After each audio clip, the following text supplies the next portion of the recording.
Gestur Alkasts þvottahússins í kvöld engin annar en Ívar Örn Katrínarsson a.k.a. Mr. Dr. Mister. Dr. Mister, sorry. Þannig að velkomin Ívar.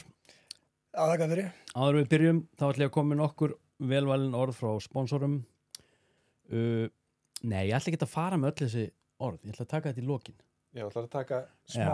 Já, þetta var sko, ég vanlega með þetta á handriti sko. Þetta í rauninni betri dagar og þetta hérna Andri Æsland og fargugan.is. Við förum yfir þetta í lok þáttarins.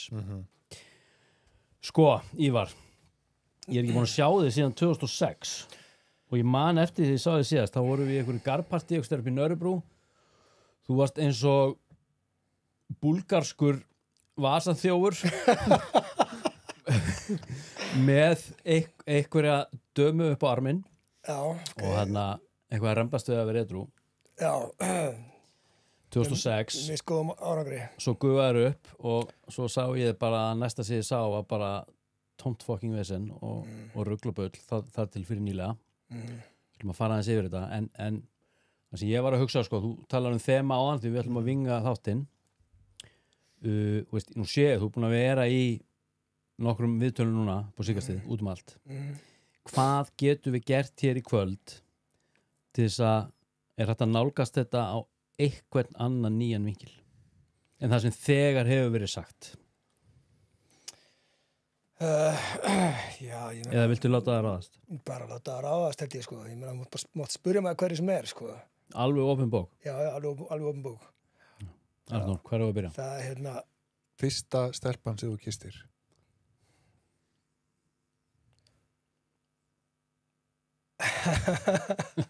Að ég segja nafn á henni. Já, ég meina, ég man alveg eftir því. Fornafn. Arnheiður. Já, og hvar gerist það? Heima á henni, held ég. Já, ég meina úr hvaða hverfi veistu? Ég úr Hafnari. Já. Ok. Og var það eitthvað meir úr þessu? Nei, þetta var bara eitthvað svona, veist, sem var þá. Já, ok. En það er kannski, þú veist, ég ætla að mann eftir þið bara, þú veist, fyrst sem einhverjum svona hljómsveitagæja. Já, ég veit. Og hvað, það eitthvað svona sem að hefur verið að svona brölda og brasa eitthvað alveg bara lengi? Já, ég hef verið aldrei hætt að gera tónlist. Þó sem að ég hef verið alveg í tómu rugli, þá hef ég alltaf verið með eitthvað lappa og alltaf verið með þann draum einhvern veginn á lofti þó svo að hitt hafi bara tekið alltaf mikið pláss. En ég var alltaf að gera tónlist og hef alltaf verið að gera tónlist. Ég hef bara ekki látið neitt frá mér síðan 2006. Og þú byrjaði 9 ára í minni fyrstu hljómsveit sem að hét Mother Sick. Við heldum að það væri móðusíki á ensku, sko. Já, Mother Sick. Og þar spiluðum við, vorum með Pantera og Slayer og svona Metallica og eitthvað þannig sem áhrifavalda, sko. Og en alveg síðan þá hef ég verið í böndum og að gera tónlist. Þróaðist þetta yfir nú hlustaði ég aldrei á þessa hljómsveit. Þið verðið að endurtaka hvað hann hét aftur. Dr. Mr. and Mr. Handsome. Já, einmitt. Var þetta rocktónlist? Nei, þetta var elektronik. Já. Okkur var Punk elektronik. Það var einhvern að lýsta okkur sem svona blönda af The Prodigy og Guns N' Roses.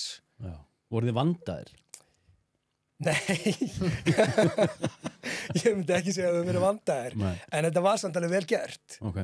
Já, þetta var svona mjög hrátt. Það var mjög hrátt og við sömdum hann einhver lög, sko. Við gerum þessa plötu og svo sömdum við aldrei neitt meir. Við æfðum ekki einu sinni og sömdum ekkert meira frá því að við byrjuðum að spila. Þannig að já, þetta var ég gerði þetta samt eiginlega bara með annarri hendi. Var þetta ekki svona hálfgerður listgjörningu líka? Var ekki eitthvað meira á baku þetta eða var það sem að sá bara eitthvað svona afsprengi af eitthvað rugli? Eða var eitthvað plan? Það var, við vorum með plan þegar við byrjuðum. Við ætluðum að gera 3 hluti innan árs. Það var að fá plötusamning, fá lag á fyrsta sæti og einhverju lista og spila í Laugardalshöllinni. Og við gerum þetta allt, gerum þetta þrennt. Og en við vorum líka bara mjög duglegir við að brenna diska bara dag og nótt alltaf á vökunni skilur og bara hentum við út allt maður og fórum, við buðum okkur sjálfa velkomna í viðtöl upp í útvarp upp í 365 mættum bara opnum dyrnar og hvaða dagskrá sem var í gangi það á þeim tíma og tekið mjög svo vel en fengum tveir gaurar oftast en svo enduðum við sem 4 í bandinu ég, Guðni og Pétur Jökull var á Guðni Mr. Handsome og Pétur Jökull á keyboard og Egil Tómas á gítar. Eru þessi strákar á lífi í dag? Allar á lífi, já. Og hvernig svona staðan að þeim, svona heilt yfir? Hún fín hjá tveimur að þeim, einn í fangilsi. Já. Sást inni með honum eða? Með honum, sem inni núna? Já. Voru vinir? Já. Því að svo las ég eitthvað svona Já, við vorum með hljómsveit saman alltaf. Já, en svo las ég að hljómsveitin hefði bara eitthvað svona leist upp því þú er bara eitthvað stólið með peningunum og beilaði það. Það var ekki satt. Það var ekki satt, það var lígi? Það var nefnilega ekki satt. Okay. Við vorum bókar að spila að hita upp fyrir, hvað heit hann aftur? Hún heiði Anna og Aða heiði Base Hunter. Já. Og fengum sem sagt borgað fyrir að spila 2 gig en við mættum svo strópaðir að spila á fyrra gigi að við vorum cancelaði fyrir það næsta þannig að og já, við vorum búin að fá greitt fyrir annað gigi og ég hafði tekið einhvern meira, ég og Pétur tókum þann pening svo áttu að fá greitt fyrir hitt gigi og þar hefði hinistrákunum fekið greitt skilur við, en það var bara cancelaði, við vildi ekki sjá okkur aftur En hætti hljómsveitið þannig? Já Ég meina, hefði þetta undir einhverjum kringustæðum geta orðið að einhverju með að hvernig ástandið var á okkur? Ekki í þessu ástandi, en við höfum alla burði til að gera góða hluti. En við vorum bara alltaf mikil dópustar. Allavega, veist. Byrjaðir í þessu klassiska, veist, var þetta bara eitthvað að fá sér í haus og drekka? Já, ég byrjaði 11 ára að reykja kannabis og drekka. Það var bara hass. Það var ekki bara hass. Jú, hass. Það var bara hass. Jú, það var bara hass þá. En hvað, ég meina, þú veist, að byrja 11 ára að þú veist, nota eiturlyf, ólögleg eiturlyf, að ég meina, hvað, varst að koma úr eðlilegu umhverfi? Nefnilega. Ég hafði bara fína, mamma mín bara, þessi sveitastelpa eðlilega sem bara þessi megavenjulega sem hefur ekki eins og tekið smóka sígarettu Pabbi reyndar svona alkohólisti en það var ekki alkohólist heimili En bygguðu saman eða? Já, þau skildu þegar ég var 5 ára. Já, þú talar einmitt það sem mikið áfall í lífiðinu og þetta oft finnst mér ekki nógu vel ávarpað sem er bara áfall í lífi bass. Ég áttaði mikið á því fyrir en ég skrifaði söguna Og hvað var það sem þú sást? Það sá ég bara kvíðan verða til þar og kvíðin þetta sem hefur keyrt mig áfram í neysluna allan tíma. Ég hef alltaf verið að reyna að sefja hana kvíða. Kvíðið fyrir hverju? Ég get ekki útskýrt það. Það bara, ég varð kvíðin þá var ég bara taugasjúklingur og svo var höfnun frá föður mín, hann flutti til Afríku síðan fljótlega eftir þetta og ég sá hann ekki aftur fyrir en ég var hausinu stærri en hann og Hversu skýrt sérðu þessu höfnun? Ég sé hann bara mjög skýrt. Í dag? Já, ég man eftir því þegar ég var ekki föðmöðust og grittum ekki bróðir þegar hann var farinn og ég var reiður út í hann. Pappa þinn? Já, ég var það Ég var mjög reiður út í hann í mörg ár, svo kom hann aftur, flutti hann aftur til Íslands þegar ég var hann hausinu stærri en hann og það ákvað ég bara fyrir ekki honum. Við erum fínir vinir í dag. Er hann búin að standa við bakið þar svona í gegnum allt vesinni? Er hann búin að vera í sambandi við þig gegnum allt vesinni? Já, nefnilega. Já. Hann kemur og hitti mig og fær nett sjokk. Þá er ég náttúrulega bara komin í tómtrugl. Hvað varst þú gamall þá? Þá var ég orðinn 20 og þetta allt svo eitthvað, ég var hann fullorinn. Eitthvað, var hann semst bara í Afríku bara í 20 ár? Já, hann var þar og svo fór hann til Bandaríkjanna og eitthvað með konu sem var í skóla þar og þegar hann kemur tilbaka þá var ég orðin, þegar við erum að kynnast aftur þá var ég orðin 22 held ég. Ég las ekkert um bók sem heitir Jan Hans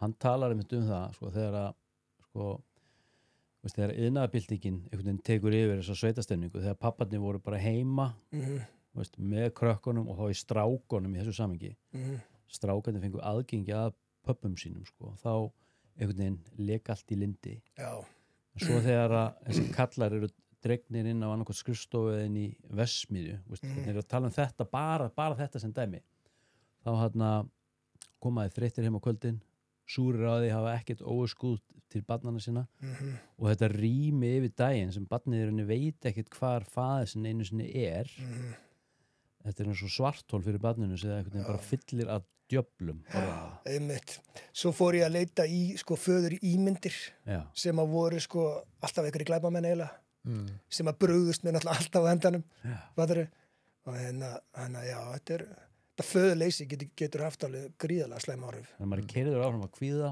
ótta og minnumáttakend og höfnun, vonleysi og vanmætti þannig ertu bara eiginlega að lýsa mér þegar ég er bara veist, að verða úlingur og hérna En náður ekkert að mennta þig? Nei, ég fór aldrei í skóla. Ég tók samræmdu prófin og búið.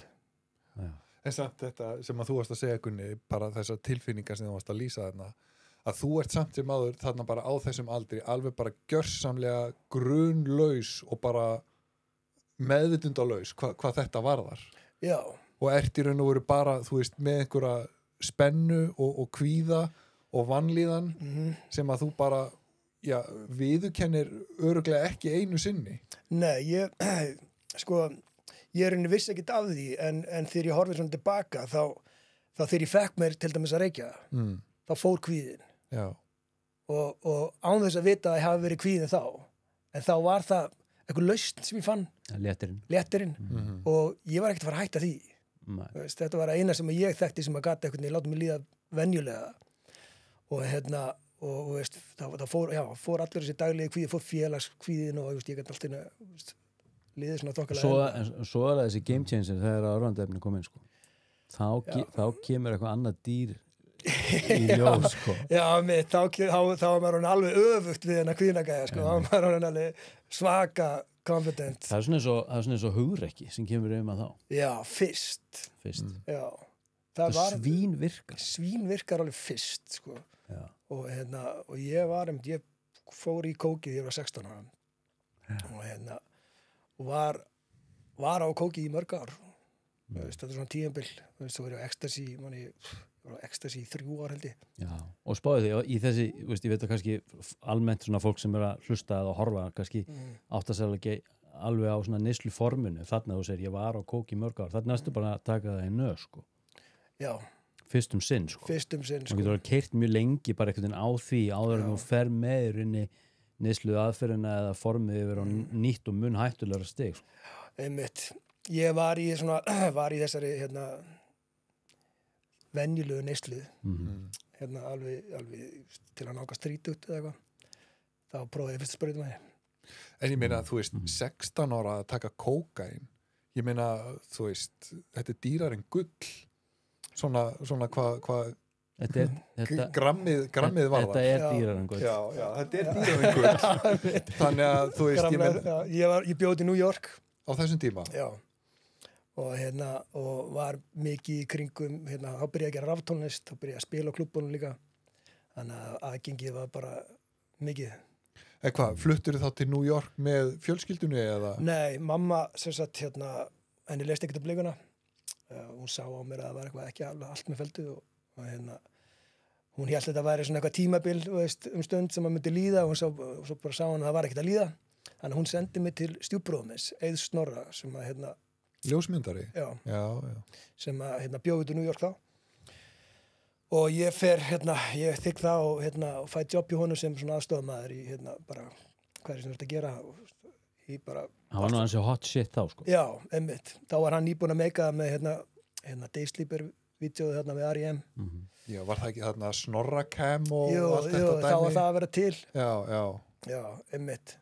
Og þannig að, þú veist, ég var í kringum mikið eldra fólki og var í kringum svona, einmitt, einhverja hot shit senu sem að, það sem aðgengi var bara mikið.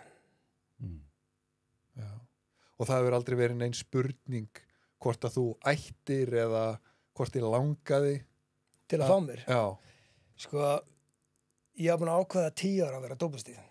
Já. Það er svo leiðis. Illa steikt, en Að vera dópisti. ég ætlaði bara að prófa þetta allt. Já. Ég fann Efnin? Já, efnin, sko. Ég fann bók á bókasafninu sem að heitir Flóttinn frá raunveruleikanum. Sem var bara... Hljómar geggja vel fyrir veikana. Það er ekki geggjaði titill. Einmitt, hann selur. Og í þessari bók sem var eiginlega bara svona handbók, svona lítið bæklingur. Og þá var lýst sko uppruna allra þessara efna, framleiðslunni, áhrifunum, eftirkostunum, you name it.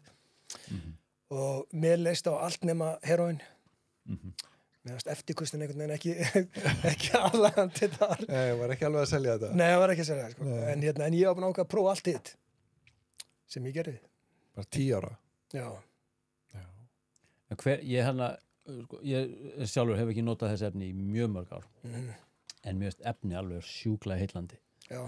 Og lögleg og ólögleg efni og spáði mikið í þeim. Og ég fann að aðhyllast meira svona efni svona í náttúrulega kantinum. Versus kemisk eða syntuð efni. En sko, hvernig sprauta maður sig með kókaini? Þegar fólk ég man þegar maður var að reykja kókaini í gamla daga, maður reykti bara hefðbundi kókaini og svo maður að heyra á krakki en með sprautur, maður þá bara að kúka það bara eins og þú ætti að kúka amfetamin og gönnar þið bara í þig? Já, leysir það bara upp í vatni. Og hvað mikið magn í einu? Sko, ég var aldrei mikið í að skjóta mig með kóki og þess vegna held ég sé ennþá á lífi. Að ég hætti í kókinu, sko, eiginlega bara eftir Dr. Mr. og Mr. Handsome. Og ég bara brann yfir á því. Já, það er það sem kókain gerir. Já. Amfetamin er miklu umhverfisvænna, varstu aldrei þar? Jú, ég bara það er það sem bjargaði lífinu, skilur. Amfetamin bara bjargaði lífi kókvíkjans, skilur. Það er þannig, en þú sér það einhverja 50 og 60 á dópista, þeir eru ekki að sjúga kókain. Nei, þeir eru að sjúga spýt. Þeir eru að sjúga spýt. Og búin að vera að því 30 ár, skilur. Það er þannig. Og en ég er alltaf, þegar við vorum þegar Coca-Loca, ég var Coca-Loca-gaurinn, skilur. Það vildi allir gefa mér í nefið. Ég man eftir ég að vera labbanuður Laugaveginn, skilur, og það kemur bíl með Coca-Loca í gangi og mér er gefið kók út gluggann, skilur. Og ég sagði aldrei nei, skilur. Þegar við vorum að spila á NASA, skilur, það var veit ég hvort ég muni hvernig NASA var. Það var partí baksviðs niðri og liðið sem komst ekki, sko, það var plássið var bara búið og það var svona millibil einhvers staðar sem var fullt af fólki og alltaf þegar tónleikarnir byrjuðu þá labbaði ég í gegnum þann hóp og þá voru bara pokarnir teknir upp og ég tók allt í niður sem ég sá maður komin upp á svið og bara, ok, það var eitthvað MDMA en ég sé líka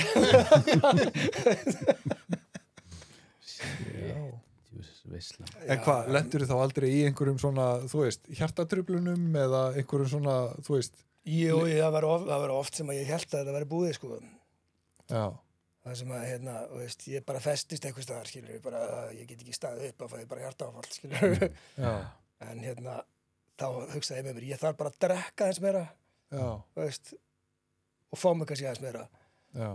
En á hvað tíma, eins og segið, þú varst í Danmörku þarna í einhvern smá tíma? Já, það var eftir Dr. Mr. Já, varstu þá bara eitthvað að reyna að stramma þið af eða eitthvað? Já. Tókstu það í einhvern smá tíma? Í hálft ár. Já. Ég fór að því að ég brann út meika ekki athyglinna því ég var bara búin að taugum og það rann aðeins upp fyrir mig líka hvað ég var búin að gera skilur bara, allir þessi viðtöl allt þetta shit sem ég var búin að segja í útvarpinu og blöðunum fari í kastljós alveg á hvolfið maður Kastljós? Já, mamma var kölluð í kastljós út af mér og það var á tímabili haldið neyðafundur hjá fjölmiðlum út af öllu viðtölunum við mig.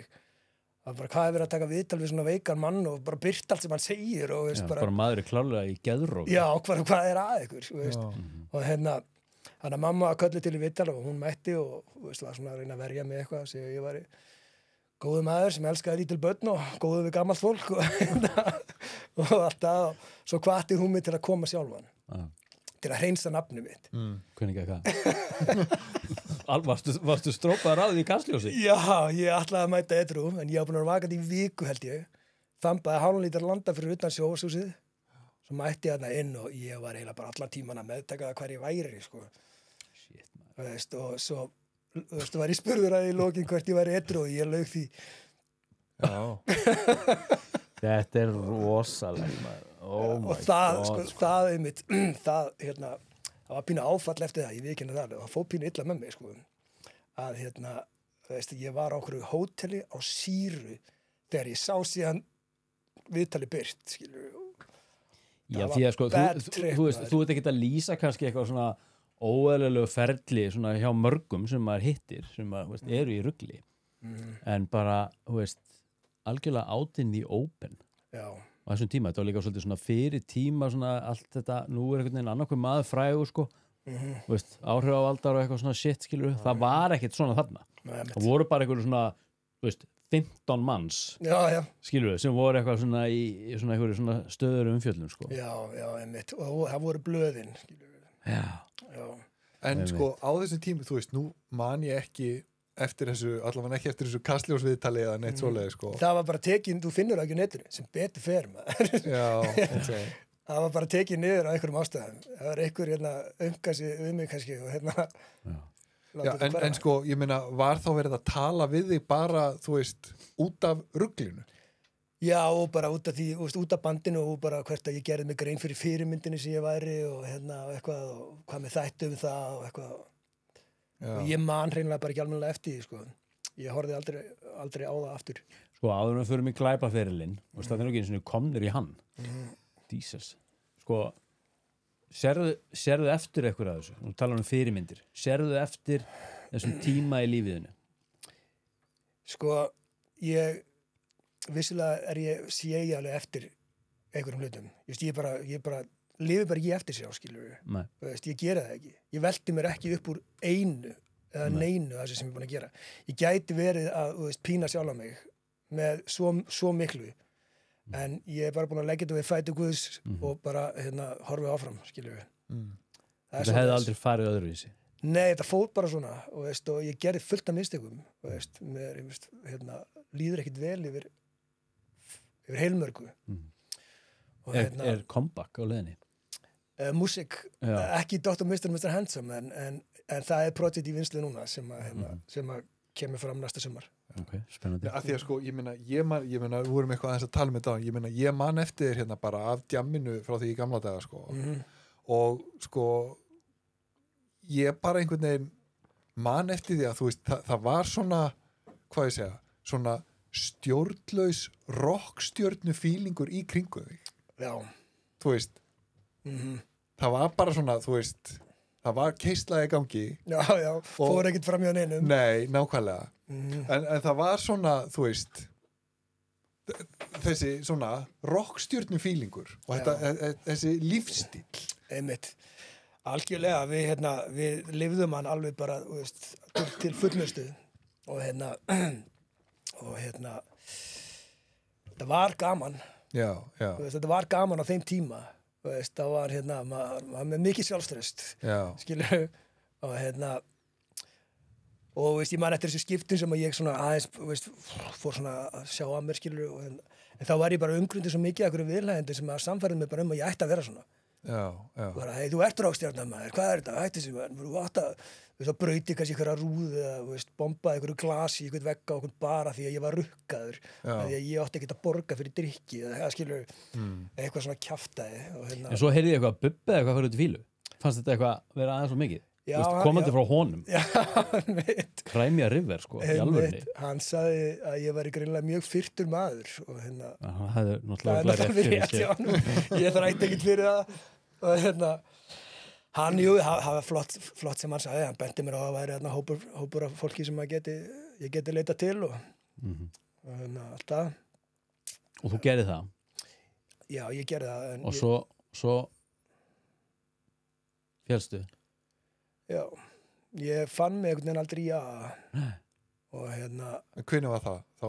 Það var bara eftir í rauninni, sko ég fór eitthvað áður en ég fór til Danmörku eftir Dr. Mr. tímabilið og kíkja eitthvað á fund og ég hitti Bubba og sagði ég fekk skilaboðin frá þér og en hann labbaði bara aftur og bak og lét sig hverfa ég fann mig ekkert í að Nei. og já En hvernig tilfinning var það að þú varst búin að vera edrú í þessar 6 mánuði og þú hvarfst bara þarna inn í einhvern annan heim, engin hljómsveit? Já, þegar ég kom til Danmarku? Nei, þegar sko, þú varst edrú hana þegar ég hitti þig hann úti. Já. Og svo hlýtur að koma heim fljótlega eftir það, aftur til Íslands. Já, ég var í ár. Já, svo fór maður að heyra allt í einhverjar, þá varst allt í orðin bara gangsta. Já, það gerist 2008 þá var ég komin í það. Hvað er það shift, sko? Ég meina, ég hef alveg sjálfur verið í neyslu, sko, en ég þyrfti að fara yfir einhvern rosalega þröskuld þegar ég er farin að brjóta beint á fólki. Varstu atvinnuglæpmaður? Já, ég var það og var það alveg í mörg ár. En hvernig byrja svoleiðis?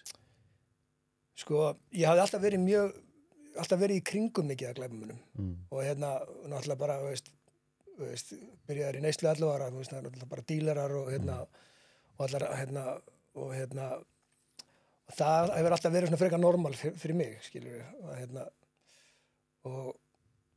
en svo einhvern veginn bara vindur þetta hratt upp á sig þegar ég byrjaði að selja mikið sjálfur.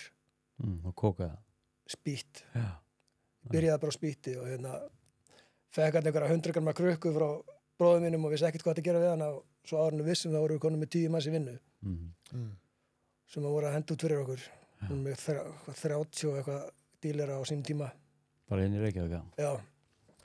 Og vorum að græða fína penning og svo bara, dett ég hart í það og menn skulda pening og maður er farin að eiga skuldur út allt og svo byrja bara einhver yfirildi og svo maður bara farin að rukka og svo allt í náður maður veit og bara er maður einhvern veginn sjálfur bara búin að gera einhverja hræðalega hluti. En byrjaði þá í þessum bransa þegar þú varst ennþá edrú? Nei, ég var dottinn í það. Já. Ég datt í það og rændi 11 með félaga mínum og Mjög lítið ábrandi. Fengum 3.500 kall upp á krasinu en þetta átti að vera æfing fyrir bankarón. Já, það átti að vera þannig. Það var hugmyndið þá og sem aldrei varð. Bankarón, það er mjög klassist. Hvernig hefðu þið útfært bankarón? Ég veit ekki. Hvernig útfærðu þið rán á 11? Ég bara meiki ekki að fara út í dítela. Þetta er svo vandræðilegt. Hvað, var þetta eitthvað svona teyjusokkur hausinn og... Já, og bílnum mínum og mínu nafni og allt. Í Reykjavík. Já. Wow. Sko, og í partí í næstu götu, sko. Já. Þannig að þetta var allt svona Ok, en þetta var vanhugsað. Þetta var vægast sagt vanhugsað, já. En þú byrjaði að rukka fólk og berja fólk og svo fréttið að þeim með skotvopn og er það mordtilraun? Nei, það sem bjargaði mér var vinkill skotsins sem sagt á hurðina. En þú varstu sem sagt í alvörinni að miða? Ég ætlaði ekki að skjóta neitt, sko. Nei. Ég ætlaði bara að opna hurðina með byssunni. Já, það er svolítið. Var þetta voðaskot? Já, þetta, eða óvart? Nei, þetta, sko, út af vinkli skotsins. Sko, ég var að fara að skjóta beint í gegnum hurðina. Pikkar ekki í öxlina. Já, svoleiðis. Þú ætlaði að opna hurðina þannig? Já. Eins og maður gerir í bíómyndunum? Já, Já, þessi þetta er nefnilega í bíómynd, sko. Og Rikki pikkar í öxlina á mér, bara, skjóta ská. Ok, geri það. Og út af vinkli skotsins stótti sanna að byssan var notið sem verkfæri til að opna dittar en ekki sem vopn þess að meiða, þannig að þess vegna fekk ég svona lítinn dóm. Já, ok. 2 ár. En voruð þið þá að ná ykkur peninga? Já. Með haglabyssu? Með haglabyssu, já. Alveg bara svona löng haglabissa? Já, hún var ekki afsökuð. Hún var eitthvað Guy Ritchie selna. Já, hún var vafinn í ykkur að lopapeysu, þegar ég kom þarna fyrir utan og fjölskyldan, sko, það var svo var fjölskyldan inni sem ég vissi ekki af, sko. Börnarna, sko. Hræðilegt atriði, sko. En fórstu inn? Nei, málið var að félaginn minn var búin að vera rukkan að gæja í ykkur daga, búin að mæta þarna nokkuð sinnum, þannig að löggan var farin að vakta húsið. Og hann sem sagt hafði mætt hérna morgunin og verið kíkt í gennum bréfluna og fengið játtrur í ennið. Kemur þá heim til mín og Rikka, allir í blóði. Þess vegna rjúkum við að stað. Og Ekki var löggan fyrir utan? þegar ég var bara eftir seinna skotið, lítið bara til hægri, horfi ég bara fram með lögregluþjón. Nei. Og þá tekur við eltingarleikur sem endaði inn í Hafnarfirði. Þú náður að komast inn í bíl? Nei, ég náði að hlaupa í burtu og faldi mig, veitir hvernig bústaðavörun það er svona hljóðmúr og garðar þar á bakvið. Og ég komst þar í einhvern kofa, faldi mig þar. Henturðu frá þér byssunni? Já, ég hendi hérna á bakvið ruslatunni og hljópa af stað. Já. Faldi mig þar í smá stund og kemur gömul kona út. Hvað ert þú að gera hérna? Ungi maður? Já, ég var að hætta með kæristinu mínu og ég veit ekki hvað ég á að gera.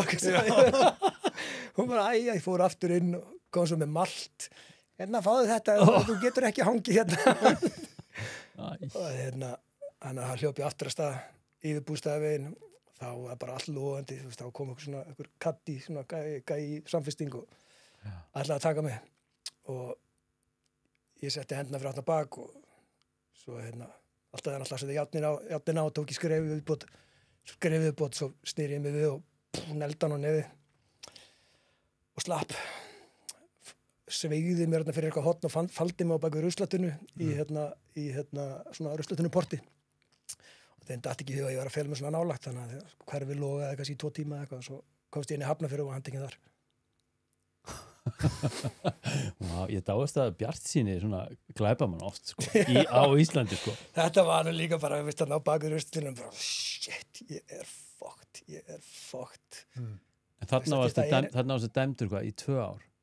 Já. Fyrir þetta? Fyrir sko vopnaðaráni var tekið inn og fyrir að skjóta á þessa hurð og fyrir að berja þessa löggu, fyrir að slá þessa löggu. Hvaða ár var þetta? Hvenær fórstu inn? 2011 var ég dæmdur, þetta var aðfangadagur 2010. Aðfangadag? Já. Já, gleðileg jól. Já. Aha. Þannig að ég fer í dítela í þetta í bókinni. Já. En hvað, þú ert þá bara tekin hérna á aðfangadag eða hvað, var komin jóladagur þá þegar þeir náðir? Nei, þeir náðu mér nokkrum klukkutími síðar, þar sem að þeir voru búin að koma sér fyrir á öllum stöðum sem var líklega til að láta sjá okkur í vissum.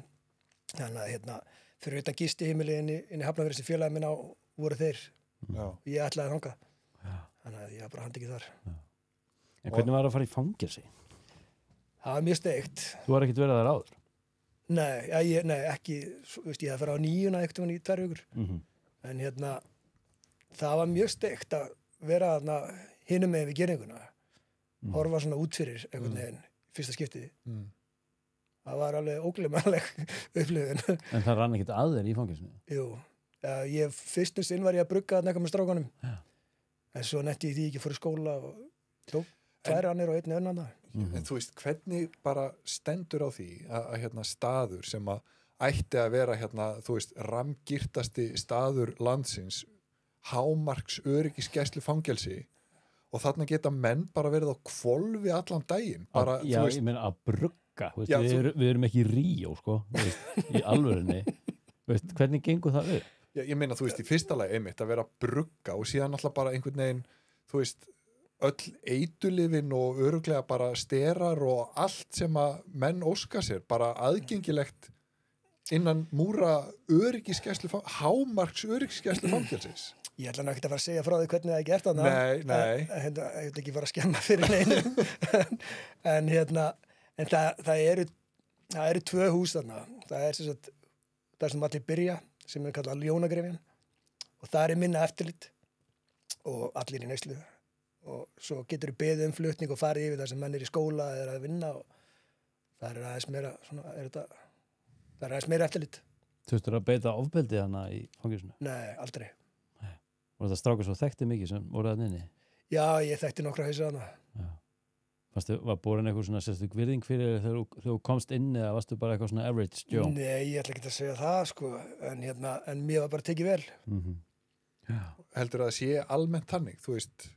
Nei, ég horfði alveg upp á marga sem voru teknir fyrir þarna og veist, alls konar kjaftaði í gangi. Er það þá menn sem eru með eitthvað bíf fyrir eða, þú veist, eða kemur einhver bara feskur inn? Ég veit ekki mér, það var bara, ég var vitnaði að vera að níðast á einhverjum og eitthvað svona, eitthvað þannig ógeð í gangi, sko. Já. En þú lætur semst flytja þig, semst upp á einhverja aðra deild. Eitthvað þá deilda sem að, er þá eitthvað edrúmennskur. Já, þar fór ég á meðferðargang. Það sérst eitthvað meðferðargangur. Já, hann var allavega. Já. Og og svo bara sækið ég mig skóla En varstu þarna búin að vera að nota í æð lengi áður, eða? Nei, ekki neitt. Nei, ekki neitt þarna. Nei, ekki neitt. Þú varst ekki byrjar á því þarna varst ennþá bara... Ég var búin að prófa, sko, en það var ekki búið að átti mikið, sko. Bara svona old school sökk búið að vera bara... Já, það er mitt, það sem að, það var bara, ok, ég fæ mér eina líka, það skilur... Já. Og hvað sastu lengi inni? Ég fekk 2 ára dóm, satt inni, var ár inni og svo 4 mánuða vend. Og edru allan tíman? Já, það fyrir utan að fyrstu vikurnar sem ég var aðeins að... Já, ok. En þú veist, eftir svona keislu, neyslu, þú veist, var einhver frákvörf, niðurtúr? Ekki bara þreyta? Bara þreyttur, mér leið ekkert smá vel í einangrun. Ég var 10 daga í einangrun fyrst og ég svaf bara, ég sá bara heitt rúm, sturtu, engin sími, bara í friði. Ég alveg sett minn í þetta, sko. Já, þannig að ég var bara til í það, sko.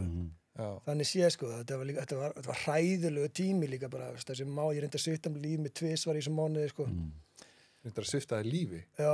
Áður en þú fórst inn? Áður en að ég skaut á þetta húsarna, sko, og sem er alltaf bara lýsandi fyrir það, maður sem er í þessu, maður sem er í svona miklu ofbeldi, sem er í svona miklu myrkri, skilur, auðvitað líður honum milla, skilur, það er bara rótin að þessu öllu saman.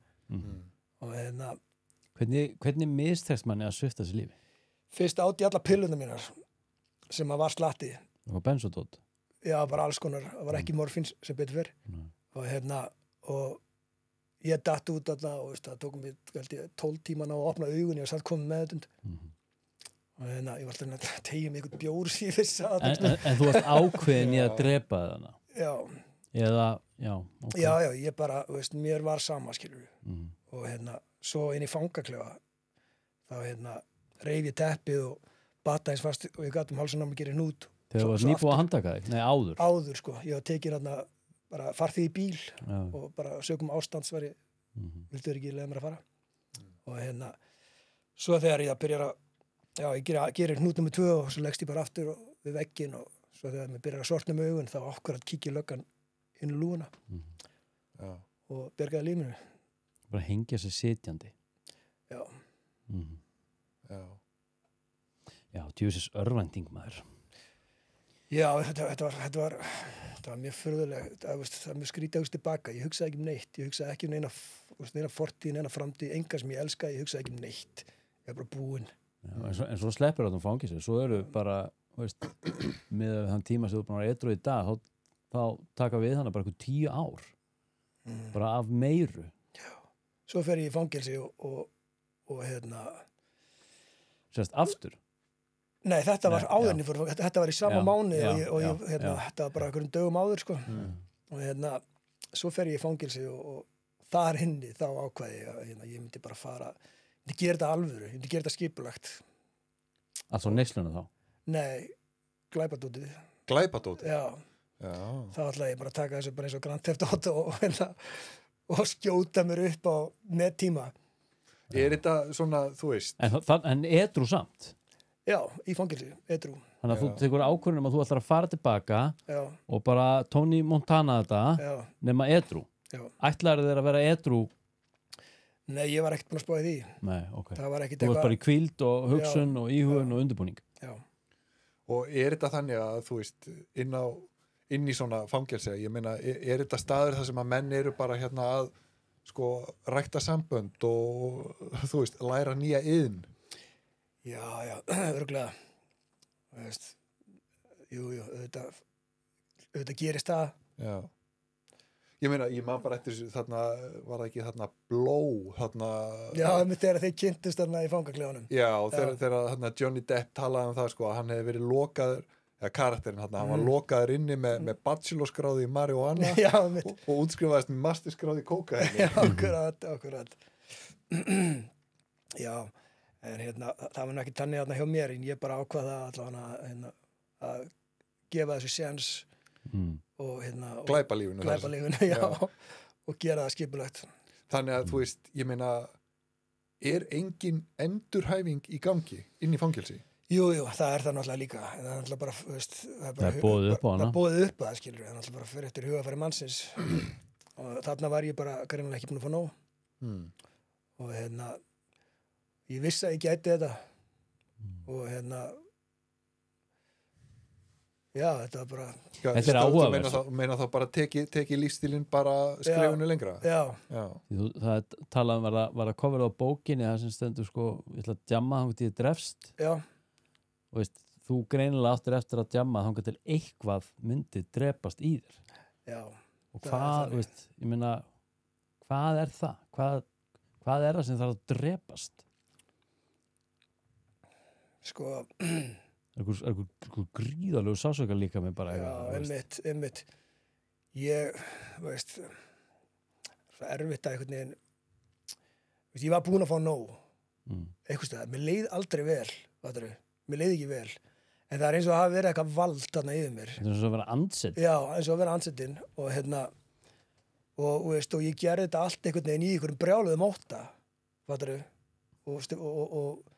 var einhvern aldrei comfortable með neitt að þessu, en samt gerði ég þetta og steig lengra þannig til að maður fór einhvern veginn að normalæsa bara eitthvað bilaða hluti en en það var aldrei þannig að ég var eitthvað sáttur í mínum sporum, aldrei. Nei, það var engin sátt. Það var engin sátt. Það bara fóðra eitthvað dýr bara sem getur bara stanslaust. Akkurat, og svo í lokin, skilur, ég var búin að skjóta mér upp, skilur, ég var búin að koma mér alveg á góðan stað í hend út, skilur, með fullt af peningum og farin að smygla og farin að, veist, eftir þú kemur út. Já, og átti, framtíðina fyrir mér, í því, ég hefði geta orðið, en það sem bjargaði mig frá því var bara hvað ég mjög dópusti. Já. Og Því er það ekki samnefnarinn yfir, þess að maður sér þess að einstaklinga, bæði erlendis og sem maður sá úti. Þessu einstaklingar sem að ná langt, þetta eru einstaklingar sem að þeir fá sér þess vegna alveg, sko, en þeir eru ekki með þetta trilling í sér og þetta stjórnleysi, sko. Þeir geta alveg fengið sér í nefið og drukkið en þeir eru samt með eitthvað stoppar. Sko. Já, ég var bara alltaf svo self-destructive. Mér var alltaf skít sama þetta allt saman. Ég var alltaf tilbúin að fórna þessu öllu fyrir bara, að geta... Gott sjó bara. Já, og geta fengið mér. Fyrir næsta djám. Já, veist, mér þótti ekkert vænt þetta, skilur og ég bara enga virðingu fyrir þessu peningum, skilur Þú varst aldrei tekin eftir þetta? Ég slapp fáránlega vel. Já, en svo situr ég hérna núna, þú ert í rauninni bara að játa þannig nánast bara eitthvað 10 ára, bara eitthvað óupplýsta glæpasögu. Já. Ertu ekki smeyku við það? Nei, ég meina, ég er að, það er neitt hægt að kæra mig fyrir þetta. Nei, ég veit það, en ef að Hólminn væri komið, myndur þú gangast við öllu? Ef að ég þyrfti bara að svara lögreglunni við bara gerði þú þetta? Gefa bara einhvern eðsvorinn vitnisburð. Ég myndi náttúrulega reyna að koma mér undan fangelsisdóm, sko. Skilurðu? Og ég breyti nöfnum og stöðum og alls konar, í mínum frásögnum náttúrulega til að gæta nafnleitar annara. En þú ferð í þessu sögu í bókinni? Já, ég fer hérna og ég segi bara frá nákvæmlega, ég segi bara frá öllu saman. Þetta er saga sásökan og skömmina og eymdina sem að fylgir í að vera fíkill. Svo er þetta líka sönn íslensk glæpasaga. Já. En þú veist, eins og þarna inn á hrauninu, hversu margir af þessum strákum sem að voru þarna, sem að þú kannski veist af og þekktir, voru í neyslu? Inni? Já, eða þú veist, annarkvort áður en þeir fóru inn eða meðan þeir voru inni. Það er bara 95%. Já, bara, það er einhver gríðalega hátala og svo var líka gríðalega hátala, sko, af mönnum sem að voru á Rivotril þegar þeir fengu sinn dóm. Það var ekkert að gera eitthvað könnun af því, ég man ekki hvað var hátt, það var 70-80% eða eitthvað, það var eitthvað alveg fárlega hátt. og það er, eða veit ég hvað það er að vera flóveikislyf sem að sviftir því gjörsamlega allri samvinsku sem ég kerði á líka í dálítinn tíma. Heyrðu samkennd. Já, algjörlega, gerir bara gjörsamlega svartan sko. Drull, sko. Já. Það er mjög óumhverfisvænt í samfélagi. Heldur betur maður. Það var þegar ég var á því, þá var ég sem vestur. Já. Á Rífutríl. Já, þá gerði ég vesturlutuna, sko. En ok, svo verður einhver, svo deyr eitthvað og það ásist að einhver upprisa og það er einhver saga þar sem okkur langar líka að fara inn í. En, og við erum bara aðeins að ávarpa þetta með eftirsjá og svona, sko, en hvað með, hvernig kemst maður upp með að vera í samfélagi eftir á með öll þessi brot gagnvart fólki og samfélaginu á bakinu? Hversu mikilvægt er það að ávarpa það, gangast við því og mæta þessu og leitast eftir því að laga þetta stöf? Og hvernig laga maður svona? Það er alltaf bara ekkert alveg undir þér sjálfum komið. Nei. Hvernig þú lagar brotinga hvort öðrum, fattarðu? Þú náttúrulega byrjar á því að koma sjálfur í lag. Það var númer 1, 2 og 3 og það er sem ég er ennþá að gera. Ég hef tekið eins og myndi kallast 9. spor. Þó ég sé ekki AA, en ég hef tekið þau þegar mér fundist ég geta gert það. Þú skynjar mikilvægi þessara framkvæmdar. Algjörlega. Og það eru margir sem ég á eftir að tala á það líka. Þetta er alltaf bara gríðarlega mikilvægt, en ég þarf náttúrulega líka bara að sýna virðingu þeim sem að ég hef gengið á. Og það eru blendna tilfinningar. Ég meina, eru þessi mál, þessi fortíð, plagar hún þig ekki að einhverju leyti? Jú, vissulega. Og gerir það og það eina sem hefur veitt mér frið, það er það bara að ég fann Jesús. Mér langar svolítið að fara inn í það, sko. Já, það er það, það er bara ridiculous, skilur. En hvað verður til þess? Ef við förum fyrst bara í bara svarthól, skilur, og þar bara myndast einhver punktur og svo bara einhver dauði sem bara verður bara einhverju nýju, sko. Það sem gerðist þarna í lokinu, það sem kom mér í meðferð var það stoltið mitt af loksins brotið. Hvað meinar það með því? Já, það var setið fyrir mér og í þeim erindum að segja með krukka amfetamíni í dimmuporti í Þverholtinu og nóttu til. Og það sem ég hélt að ætti að vera einhver viðskipti, sko, og var hópur af liði sem að resta á mig og ég var lamin. Helmingurinn af einstaklingar sem ég leita á sem vini mína. Fyrir krukka og spýt? Nei, það var út af öðru, sko, því ég er bara að lesa bókina.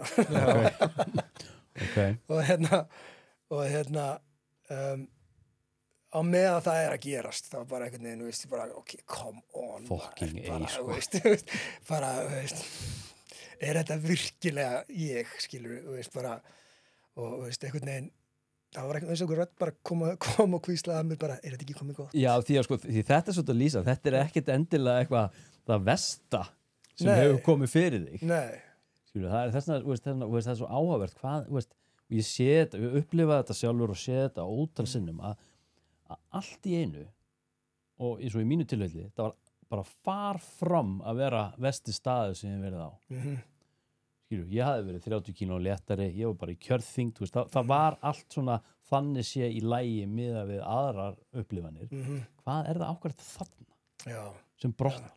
Og ég meina, og er þetta eitthvað sem að gerist þá bara, þú veist, í miðjum barsmíðum? Já. Og þú þarna bara eitthvað, það er þannig, ég bara fylltist á öllum þessu tilfinningu, ég fylltist bæða sorg, skilur, bara, yfir ég, að svona væri komið fyrir mér, skilur. Þetta eru sennmungarnir, maður. Ég hef sagt það við lið sem er ofveikt, bara, ég veit ekki hvað fucking ég á að gera við þig.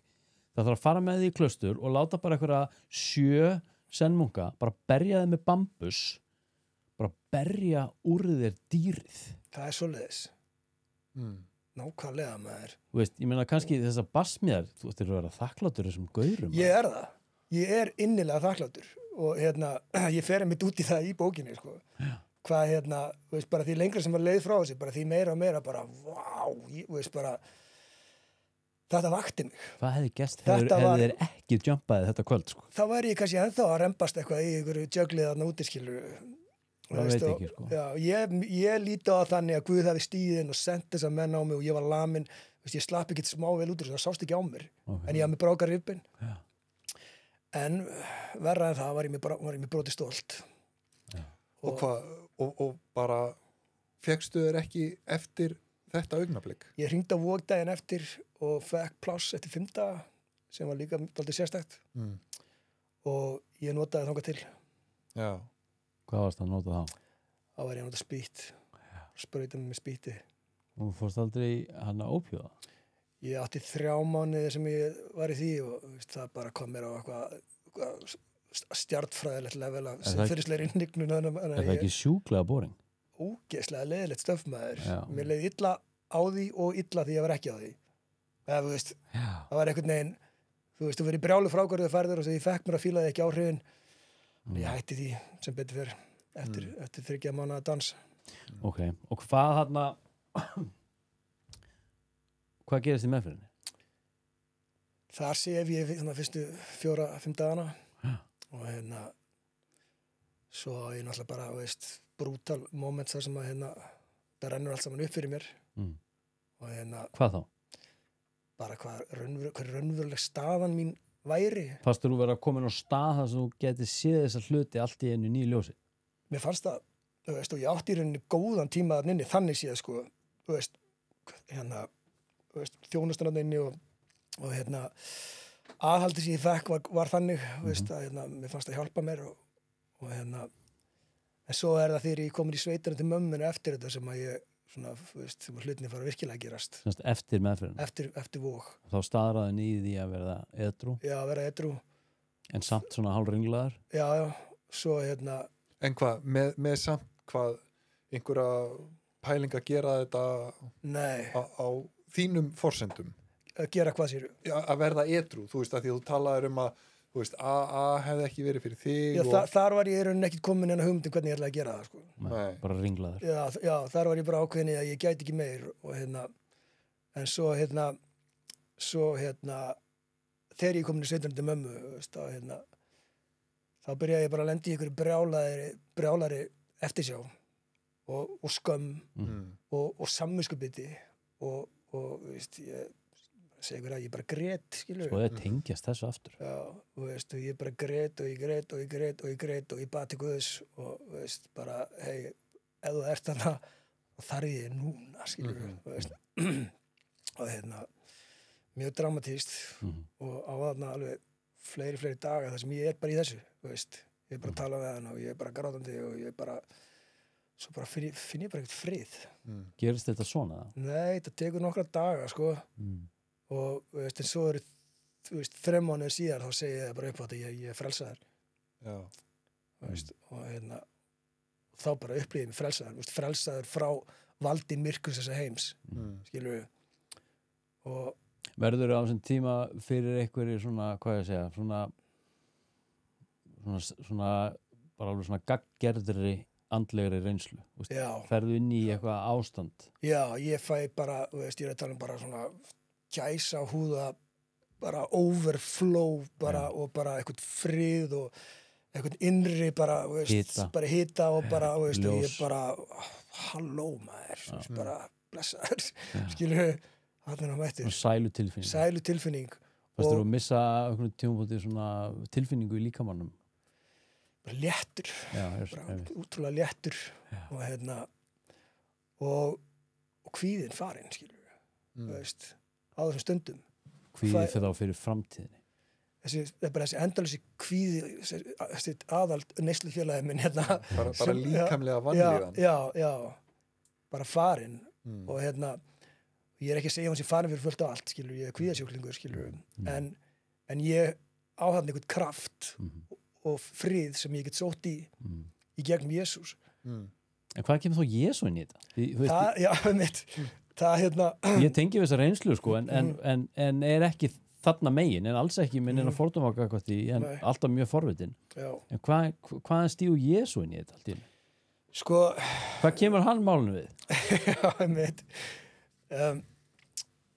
Rebekka systir mín og maðurinn hennar eru mjög kristinn og og veist, þau hafa verið að tala við mig hann alltaf gegn tíðina, veist, ég átt svona moment þar sem ég hef alveg komið í steik til hennar og veist, og fengið að hvíla mig og eitthvað og þau hafa verið að droppa svona einhverjum trúar sákornum hana og veist, ég líti á það bara þannig að þau hafa farið að spýra þarna á þessari stundu og veist, ég vissi ekki hvern annan ég ætti að tala við, sko. Já. Og þannig að ég sagði bara Jesús. En þarf maður að hafa svona einhverja, hvað er það að kalla þetta, einhverja svona staðalímynd eða einhverja holdgerfingu eða einhverja mynd af honum? Já, eða af einhverju afli. Þarf maður að skilgreina aflið til þess að geta verið í ljósinu? Svona eins og ég skilgreina hann sem Jesú. Já. Mín reynsla er bara svo að ég er bara að reyna allt annað, skilur við, veist, það hefur ekkert annað virkað. Veist, það var ekki fyrir en að ég sagði þetta nafn. Ég kallaði á þessa persónu sem að ég fekk eitthvað svar. Þannig að veist, og ég fekk lausn á risastóru vandamáli, sko. Veist, bara veist, fíknefna djöful sem er búin að eiga mig í 30 ár. Segir hann með Jesú. Og þú upplifir það bara í raun og veru frelsi frá því? Frá því sambandi? Frá því sambandi, já. Ég hef ekki fengið fíkn síðan. Nei. Það er kraftaverk. Eða bráða síðkvörf eða hvað þetta heitir allt. Ekkert. Veist, þetta er bara búið að vera smooth sailing, þannig séð, sko. Veist, og þetta sé búin að vera algjör tilfinningar rússibanni og greiða úr gömlum flækjum. Greiða úr gömlum flækjum og allt það, sko. En þetta er búið að vera, veist, en ég get þetta núna. En hvað gerir þú svo í kjölfari? Ferðu þá og þarna tengir þið þá við einhvern söfnuð eða eitthvað samfélag? Já, sem að var í gegnum systir mín á mannin hennar. Já. Og það er sérst hópur í Borg í Grímsnesi sem við förum til og það er alltaf á 50 dögum og við reynum að fara. Í félagsheimilinu, gamla? Nei, þetta er bara heimili. Já, svona heimahópur sem heitist bara og bara svona bænahópur, hálfgert, eða? Já, það eru bænir og það er lofgjörð og það er, veist, það er maður sem að, veist, talar og já, og svo koma stundum gestir og er að tala og það er svona, veist, já, mismunandi hvernig. Hvað finnst þér sko, nú finnst mér ég verð oft var við svona fordóma frá kristnu fólki, það talar veist, sértrúarsöfnuði og Jesú hoppara og allt þar fram til göttunum. Og sama tíma kannski fermt og með fermt börn og finnst það mikilvægt að ferma börni sín og stelpan okkar var fermt og ég er náttúrulega ekki í þjóðkirkjunni og þurfti að býta einhvern veginn á tungun á mér til þess að vera ekki eitthvað að sína einhverja stjórnsemi þarna og hróka og þetta var bara gert. Og þar þurfti dóttir minni mitt bara að taka við Jesú Kristum leiðtoga lífsins. Ég var alltaf að segja við hennar, veist, er það áttaði á því hvað þetta eru fríking stór orð? Já, mitt. Veist, og svo eftir á, veist, þá er ég að spyrja hana hvað þetta Jesú Kristus er ennþá leiðtoga lífsennar, sko. Og þau veist, veist, og fólk gerir svo lítið úr þessu. En hvað finnst þú gerir það á sínum tíma? Jú, alveg klárlega, sko. En ég finnst ég vera komin yfir þann kapitula í lífinu. Ég þarf ekki að vera að gera lítið úr öðrum trúarbröðum þótt ég til þeim ekki sjálfur. En hvað finnst þér svona, veist, þessa fordóma, veist, frá fólki? Ég meina, veist, á þetta ekki að vera svona eins og þú ert að lýsa þig? Fyrir ekki að ég spyr. Sem í kristnum samfélagi. Eigum við ekki öll að vera Jesú hopparar ef við erum til dæmis í þjóðkirkjunni og erum búin að velja Jesú Kristum leiðtoga lífs okkar? Ég er ekki bara ræstni að vera ekki það sem þú ert. Já, ég tengi við fordómana, sko. Ég leit niður á kristna og veist, mér fannst ég bara snaruglaðir og, veist, og bara tengdi miklu meira við djöfulinn á sínum tíma, fattur ég var með djöfla stjörnur og tattaður á mig og sem ég er búin að covera reynda núna en og ef ég fréttaði einhvern sem frelsaðist, þá var það alltaf þetta vonda fréttir, sko. Ég bara, hann var svo fýtt gaur, maður. Það var bara alls ekki vitlaus, hvað var hann að gera? Og svo missa hann í einhverja glötu. Já, og að ég vissi að við ættum ekki lengur en að samleiði. En jú, ég meina, það er alltaf, veist, eru flestir að nafninu til kristnir, en eru það svo ekki? Er það svo bara ekki neitt. Bara ekki raskat? Nei. Veist, við einhvern veginn eins og Ricky Gervais sagði ykkur viðtali eitthvað sem ég sagði daginn, veist, málfrelsi alveg frábært þannig til þú segir eitthvað sem ég ekki sammála Já, mitt. skilur við, þannig svo bara þessi bara mjög bara Mátt allt nema að vera ósamála. við tókum nú viðtal hérna við nafnaðin, hann Ívar á gröfinni þetta eina viðtalið bara held ég sem þvottáhúsið hefur gefið bara 130 viðtöl sem að fréttamiðlar bara neituðu að birta Já, út af því að hann var að segja hluti sem sko örgulega þriðungu þjóðarinnar að hugsa og enginn þorir að segja já, mitt. skilur við Þannig þið fenguðu ekki að byrta það. Neini, þetta var bara sett fyrir ritstjóramæður og þetta bara, hann bara þótti bara rasisti og transhatari og veist, en svo hlustaði ég á viðtali aftur og hann kom alls ekki þannig fram Nei. hann var bara að deila sínu skoðunum og það var mér mjög málefnalegur þannig og alls ekki orðljótur Það mátti ekki hafa þessa skoðun. Jú, hann má hafa hana en henn er ekki deilt sko, fyrir sig. í sko, á að heita hlutlausum fjölmiðlum Já, mitt. sem er náttúrulega bara alveg grill Já, ég meina, þú veist, þetta er náttúrulega líka bara einhvern veginn, þú veist, þá örgulega ótti við það að vera veit einhverjum Hljómgrunn. einhverjum hatara, þú veist, einhvern sápukassa hérna til þess að öskra á heiminn, sko. sem að Ívar á gröfinni er ekki Nei, en ég meina, þú veist, við reyndum nú hérna á sínum tíma eitthvað, þú veist, og rættum það hérna, hvort við ættum að reyna eitthvað að setja okkur í samband við eitthvað svona hægri öfga. Já, nasista, ég er búin að leita á nasista Norðurvíi. Þeir svara ekki meilunum mínum. Nei, svona það er náttúrulega eitt, en síðan, þú veist, rætti ég þetta svona við hérna, mitt heimafólk sem að var þá bara alls ekkert sammála því að einhvern veginn gefa svoleiðis fólki bara hljómgrunn. Nei. Þannig að, þú veist, mér finnst það líka svona góður punktur. Já, það er punktur, þessi góður eða ekki. Já. En þarna, já, þannig að þú ert orðin Jesúhoppari. Já. Er þið alveg bara að hoppa á Nei, veist, er þið að dansa er fólk að fara í trans Ég hef nú ekki talað tungum með þá en hefur orðið vitnaði? Já, vissulega orðið vitnaði og Er það raunverulegt? Eða hvað er þetta? Ég hef svolítið sterkar skoðun á því kannski svona meira heldur en kannski aðrir veist, að Páll Postuli talar um það í Biblíunni að sko að tungutali ekkert að þessi stað nema að sé eitthvað sem að útlistar sko. Hvað meinar það með því? Veist, sko, það er náðagjöf að geta tala tungum og svo er náðagjöf að geta útlista hvað hann er að tala skilur við, að því þetta er spádómsorð skilur við, þannig að en fyrir þér hljómar þetta bara eins og eitthvað bull. Já, og hann að segja, passið ykkur bara veist, að standi ekki bara út á torgi og hljóma bara eins og ykkur í geðsjúklingar skilur við, veist, það verður að vera veist, eitthvað skilabóð sko. Það verður að vera, en það er, finnst mér ekki gert. Nei, ertu þá að meina þá að þetta í að koma fram skýrt og skilvirt og sem þá í formi eitthvað svona aðri sannleika sem fólk skilur. Já, ef það er stíið fram í tungutali á almannafæri að vera ekki bara skilur. En þá ertu að tala um í rauninni bara manneskju sem að kemst í rauninni bara upplýst ástand. Já, það er málið sko, þetta eiga vera spádómsorð og sem sagt og við erum að tala ekki fyrir nýliða sem að koma inn og heyra eitthvað svona tungutal og veit ekkert hvað er í gangi, það er bara mjög fráhrindið. Já, en hvað með svona eins og eitthvað svona massífa svona alvöru predikara? Já. Þetta eru gauðra sem eru bara, þeir eru virðast vera bara bæði mjög klárir og vel að orðið en svo virðast að vera þá bara tengdir. Það er að segja að þeir eru ekki síkópatar. Einmitt, eins og einn sem að kom í heimahópið til okkar, hún var alveg mögnuð maður, það hún sem sagt í lokin sko, Íslendingur það? Nei, hún frá Kanada held ég, og hún eftir að hún búin að predika eitthvað þá segir hún, herri, nú ætla ég að bara spá fyrir ykkur, eða ég ætla að tala til ykkar, ekki spá, ég ætla að tala bara til ykkar frá heilugum anda, taki upp síman ykkar og bara íti á rekord og ég bara geng bara til næsta og næsta, verið endilega tilbúið með hana, því hún stoppaði ekkert á milli, sko. Og var hún bara talaði bara inn til hvers og eins, sko, hún stoppaði alltaf til að anda, sko. Og þekkt hún ykkur ekki þannig? Nei, ekki neitt, sko. Svo komum til mín og hún fer að tala um, sko, þetta er í sömu viku og fyrsta viðtalið birtist við mig í blöðunum. Og segir hún við mig herri, saga þín verður mjög þekkt, þú verður þekktur í fjölmiðlunum og frelsi aftur að, hún talaði ensku sko, freedom is gonna be like a trademark for you and you're gonna be very known, your story is gonna help a lot of people og bara svo kom þessi grein í blöðunum bara sem vikuna sko. Já. Sérðu þetta sem ertu í ertu í trúbóðstarfi?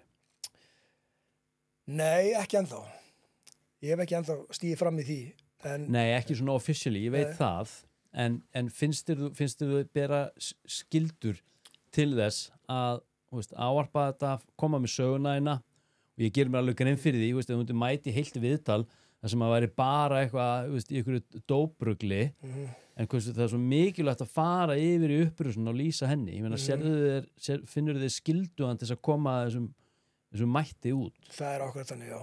Já, mér finnst ég bara þakkláta skildu til þess, að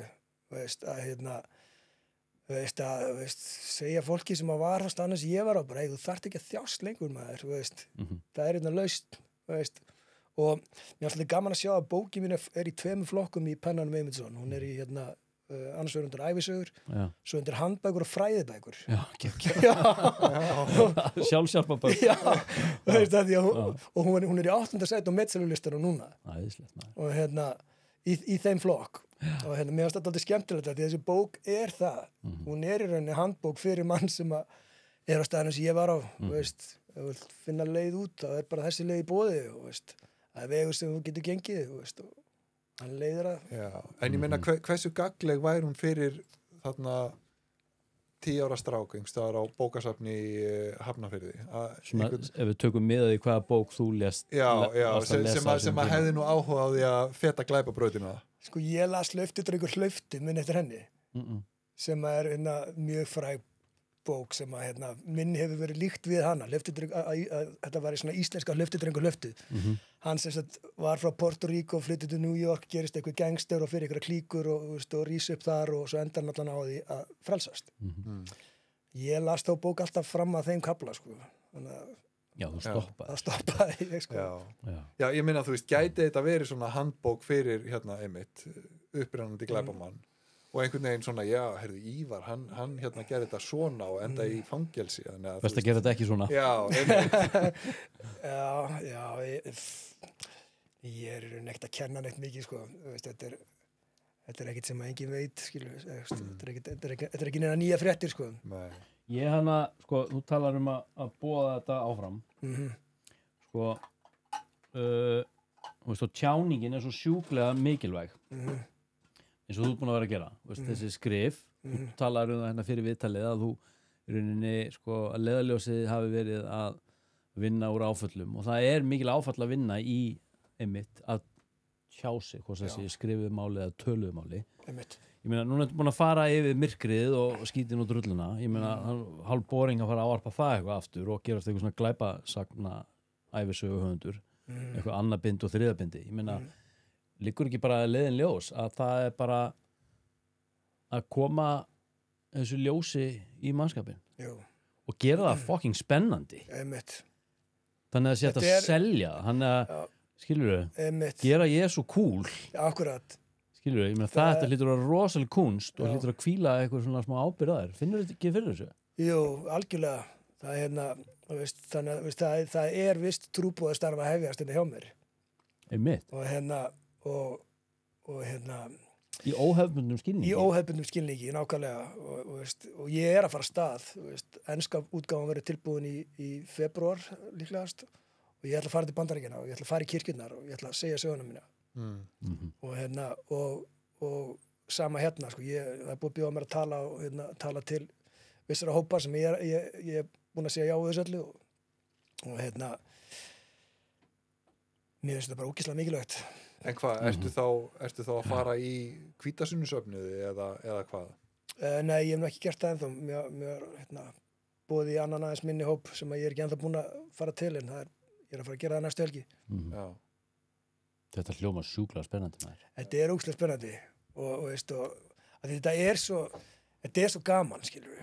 Þetta er svo mikil fögnuður, fattar við. Þetta er pure power maður. Pure power, bara þessi way out. Það ert ekki að standa í þessu rugli, skilur við. Þarna er stofnum fungerandi alkoholisti.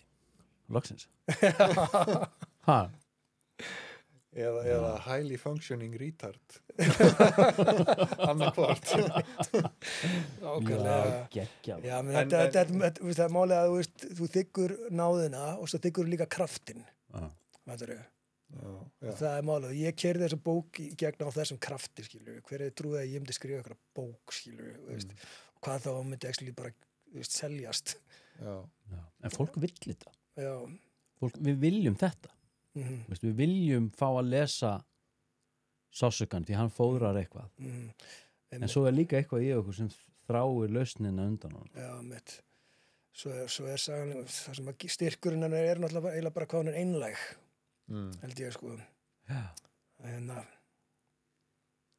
að því ég skrifa hann í þeim stíl eins og enginn sé að fyrir að lesa þetta skilur ég byrjaði að skrifa hann alltaf það var aldrei planið að segja öllum frá öllu sem ég hef gert skiptur þessu upp í kapla til að byrja með eða bara frussaður svo ég var komið með nokkurn veginn eitthvað að kapla sko það var einhvern veginn það var aldrei spurning hvað ég myndi skrifa skilur hún kom bara einhvern veginn bara á 3 mánuðum og hún er svolítið hröð það stutt í kaplar hún er 175 blaðsíður mér finnst líka gott að hafa hann ekki ólanga því ég stíla svolítið á hóp sem ég kannski ekki að lesa neitt rosalega mikið þannig að þú getur lesið hann á 10 dögum á Vogi hún er að seljast geggja maður en þú veist við nokkar aðeins að spyrja hérna aftur út í hérna glæpaferilinn að sko er einhver í þessum lífstíl sem er einhvern veginn ekki að díla við sko fíkn eða eiturlyf á einn eða annan hátt? Jú, psykópatar. Já. Það eru stjórnmálamann. Já, meðal annars. Já. Já, ég er reynilegt með þetta ykkur í hug. Veist, ég held ég hafa bara ekki kynst neinu sem hefur ekki annarkvort átt eitthvað skrans veist, eða fæði sér annars slæðið. Þetta er viðlóðandi held ég við flesta sko. Enginn sem er dettur í Íslandi. Nei, sem er bara alveg edrú og bara veist, all in kriminal. Þeir eru nú alveg nokkur þarna sem að veist, sem er ekki virðast ekki verið miklu rugli. Nei, einmitt. Þeir eru bara velpumpaðar og eitthvað staðar að spila golf sko. Já, akkurat. Akkurat. Já, og veist, gera þetta kannski bara ykkurum utanlandsferðum með eitthvað. Og með rekstur og alls konar hreinsun og rögl sko. Einmitt. Já. Það það sem bjargaði mér frá því var bara hvað ég hef mjög dópusti held ég. Já. Það liggi engin á því sko. Já. Þannig að já, ég hvað er langt síðan þú fannst Jesú? 18 mánuðir? Nei, það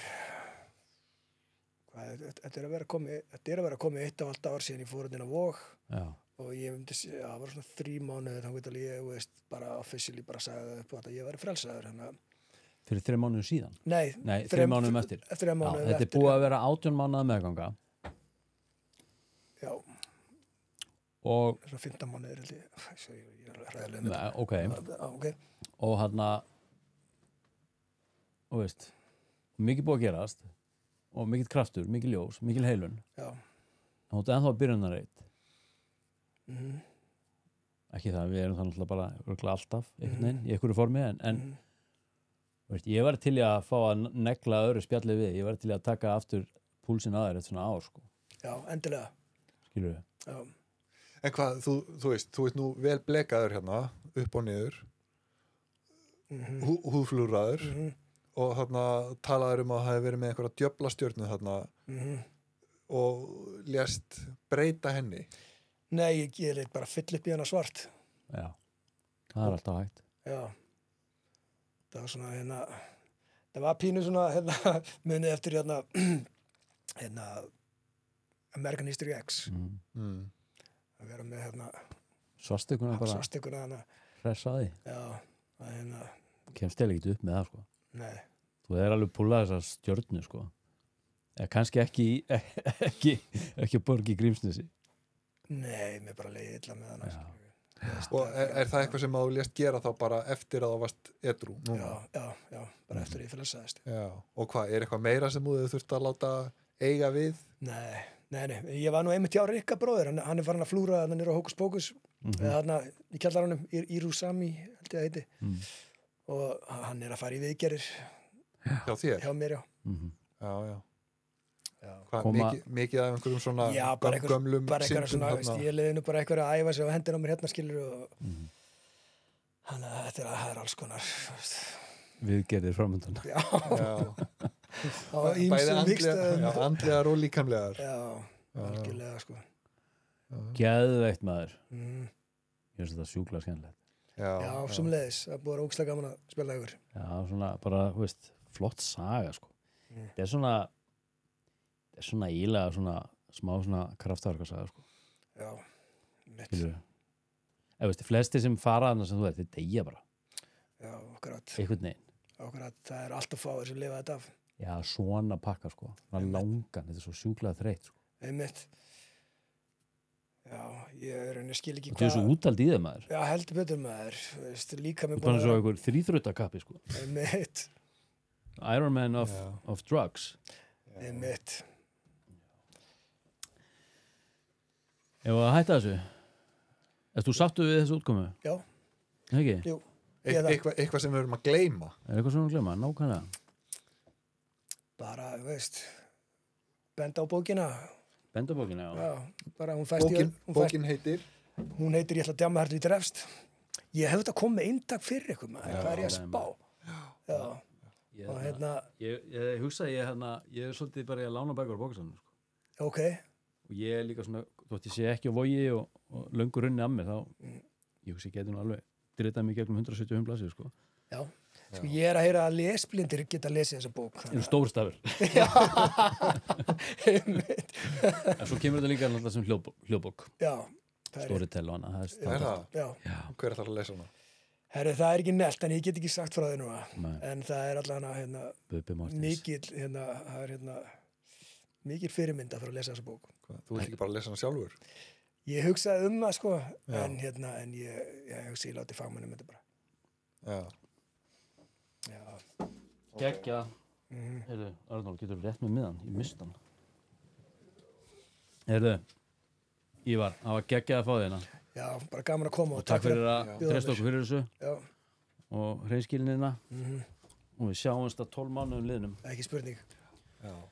Heyrðu, þá ætla ég að henda hérna í eitthvað dót. Sko, Ætlar þú bara að frussa þess út úr þér eða eigum við að ræða þetta? ég nefnir ekki að ræða þetta. Við frösum þessu brot. Okkar helsti og diggasti styrktaraðli til margra ára er Betri Dagar. Betri Dagar selja vítamín, fæðubótarefni í hæsta gæðaflokki. Betri Dagar er netverslun og hefðbundin verslun sem selur bætefni og snirtivörur í hágæðum. Live Extension notar aðeins bestu mögulegu innihaldsefni sem fengin eru víða úr heiminum og 99% af vörunum eru framleiddar í Bandaríkjunum. Gæðaeftirlit er í hæsta gæðaflokki og gegnsæi er eitthvað sem þú getur treyst á. Auk vítamína selur Betri Dagar einnig vönduðustu CBD-vörur sem fáulegar eru á Íslandi. Þetta er reynda mín orð. Þeir sögðu þetta ekki sjálfur, sko. Nei. Sjálfur, Ég heyri það. já, sjálfur hef ég nú í nokkur ár notað frá 50% paste frá Le Pharma og 20% Leku olíu. Þessar vörur eru án gríns það vandaðasta og besta CBD sem mjög komist í tæri við. Svefngæðin hafa aukist í muna, bólgur í líkama eru horfnar. Það er útrýmt í stóðkerfisverkjum, húð og hár, allt er betra með skilvirku og heilnæmu CBD. Verslunin er opinn frá 11 til 16 alla verka daga og staðsett í Urriðahólsstræti 24 en einnig er þetta versla í netverslun. Afslátt af kóðum fyrir þvottahúsið gefur ykkur 15% afslátt á þeim vörum sem ekki eru afslætti fyrir. Og svo er það Andri Æsland, hann er stofnandi Andra Æsland. Þetta er sérst umbreytandi veljiðunar og heilsu þjálfunar stöð þar sem áherslan er lögð á að miðla ávinningi kuldameðferðar, öndunaræfinga, hugarorku og hreyfingar. Eftir að hafa notið innblástus af beinni kennslu frá heimsþekktum höfundum, þjálfurum og kennurum og mind-body tækninar hefur Andri orðið helsta úrræði þeirra sem sækjast eftir umbreytandi þjálfunar upplifun sér á sér enga líka. Það er greinilega ekki búin að taka Jesú inn í þetta, sko. Veist, það hafa bara verið að lýsa þarna bara því sem Jesú gerði fyrir þig, sko. Þetta er einfallega eitthvað algjörlega einstakt sem fólk upplifir það að dýpka skilning sín á öndun, ögra, gömlum skoðanaminstrum og fara ofan í ískalt vatn. Þetta er einföld leið til þess að endur uppgötva getu sína til að ná stjórn og sjálfverkum streituviðbrögðum og læra að vera í lagi sama hvað. Þetta er eins og að læra að finna innri kyrrð í auga stormsins. þú skrifaðir þetta ekki. Nei. Nei. Síðast en ekki síst viljum við kynna enn einn styrktaraðalann til leiks og það er farguvan.is. Einstakt fyrirbæri, hjólís á 2 stöðum í borginni þar sem að hjólísum hefur verið breytt í víðar kynntar ofur sánur. Inn á farguvan.is er þetta skrá sig og negla föst pláss í klukktíma langar sánur sem stjórnað er af gússmisturum. Ferlunni er skipt upp í 3 lótur í góðum hitta, raka, ilm og ljúfri tónlist og milli lotna er svo kæling. Vagnarnir standa nefnilega við Atlantshafið og því tilvalið að kæla í sjónum. Það er hægt að kaupa staka tíma en einnig býður farguvan upp á klippi kort og já, þá er þetta bara komið. Við hérna í Alkasti Þvottahússins mælum með að þið farið inn á heimasíðu Betri daga, Andri Æsland og farguvan.is og skoðið úrvalið. Einnig viljum við minna fólk á að subscribe eða followa á streymisveitum eins og YouTube og Spotify en einnig má finna okkur á Facebook og Instagram undir Þvottahúsið. Takk fyrir kvöld. Yes. Takk fyrir.